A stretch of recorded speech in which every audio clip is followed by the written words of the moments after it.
So చెవి గోపుకు రంధ్రం ఉన్నప్పుడు చెవిలో రికరెంట్గా ఇయర్ ఇన్ఫెక్షన్ వచ్చినా రాకపోయినా ఆ రంధ్రాన్ని మనం క్లోజ్ చేయటం మంచిదండి.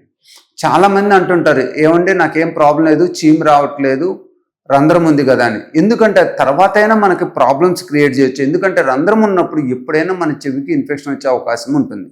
ఎస్పెషల్లీ మనకి ఏజ్ పెరిగే కొద్దీ ఓల్డ్ ఏజ్లో షుగర్ ప్రాబ్లమ్స్ కానీ, థైరాయిడ్ ప్రాబ్లమ్స్ కానీ, లేదా అదర్ ఆటో ఇమ్యూన్ ప్రాబ్లమ్స్ కానీ, హీలింగ్ పవర్ కానీ తగ్గేది. అప్పుడు ఆపరేషన్ చేసినట్లయితే రంధ్రం కొంతమందిలో మళ్ళీ ఆ సర్జరీ ఫెయిల్ అయ్యి రంధ్రం మళ్ళీ వచ్చే అవకాశం ఉంటుంది. అలానే హీరింగ్ని ఇంప్రూవ్ చేయడం కూడా చాలా కష్టం అవుతుంది అన్నమాట. సో ఎవరైనా కూడా చెవిగోపుకి రంధ్రం ఉన్నట్లయితే నెగ్లెక్ట్ చేయకుండా, అది ఇప్పుడు చాలా సింపుల్ ఆపరేషన్ అయిందండి. టింపనోప్లాస్టీ, మెరింగోప్లాస్టీ, అంటే మనం లోపల నుంచి చెవిలో ఏదైతే మనకు రంధ్రం ఉంటుందో ఆ రంధ్రం ద్వారానే మనం ఆపరేషన్ చేసి ఆ చెవిగోపుకున్న రంధ్రాన్ని మనం క్లోజ్ చేయాలి.